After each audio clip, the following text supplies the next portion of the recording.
Well, good morning to you, Mr. Chairman, Ranking Member Pallone, members of the committee. It is good to be with you today, and I appreciate the opportunity to discuss these matters that you've raised. There is consequential and important work being done at the EPA since the beginning of the Trump administration, both in terms of improved environmental outcomes as well as substantial regulatory reform. We are stripping burdensome costs from the American economy at an unprecedented pace, and we are doing this while inspiring confidence in the American people that it is government going to work with them as opposed to against them to achieve harmony between jobs and growth and environmental stewardship. In the short time of the Trump administration, we've made enormous progress as far as improved environmental outcomes. These are just a few.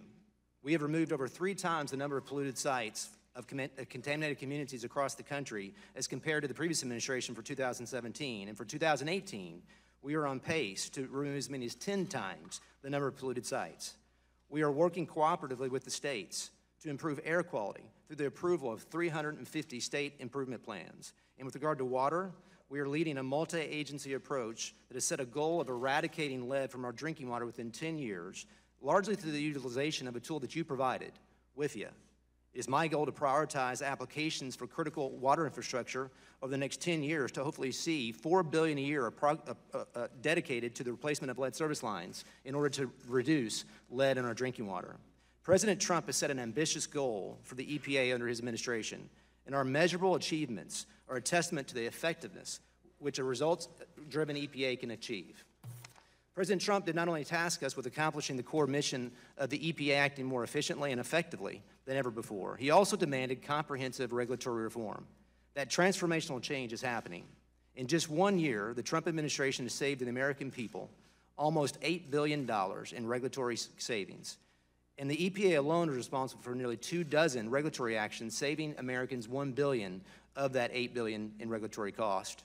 These actions are providing America's job creators with the regulatory clarity they deserve. By repealing and replacing the so-called Clean Power Plan, we are ending a one-size-fits-all regulation on energy providers and restoring rule of law. By rescinding and rewriting the 2015 Waters of the United States rule, we are ending Washington's power grab over land use decisions across the country. It is indisputable that we have made enormous progress in advancing President Trump's reform agenda and pruning back decades of regulatory overreach that was unnecessary, burdensome, and ultimately harmful to hardworking Americans across the country. When the President nominated me to this position, I believe the work was going to be impactful, and it has been, and tremendous progress has been made. But I did not expect the work to be easy, and I knew there would be meaningful opposition.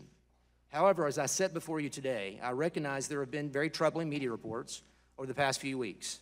I promise you that I, more than anyone, want to establish the hard facts and provide answers to questions surrounding these reports. Let me be very clear. I have nothing to hide as it relates to how I've run the agency for the past 16 months.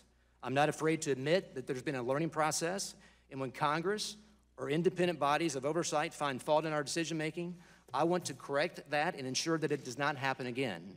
Ultimately, as the administrator of the EPA, the responsibility for identifying and making changes necessary rests with me and no one else. With that being said, facts are facts and fiction is fiction, and a lie doesn't become truth just because it appears on the front page of the newspaper.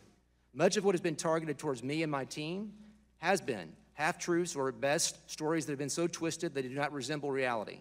And I'm here, and I welcome the chance to be here, to set the record straight in these areas. But let's have no illusions about what was really going on here. Those who have attacked the EPA and attacked me are doing so because they want to attack and derail the President's agenda and undermine this administration's priorities. I'm simply not going to let that happen. I look forward to your questions today, and thank you, Mr. Chairman.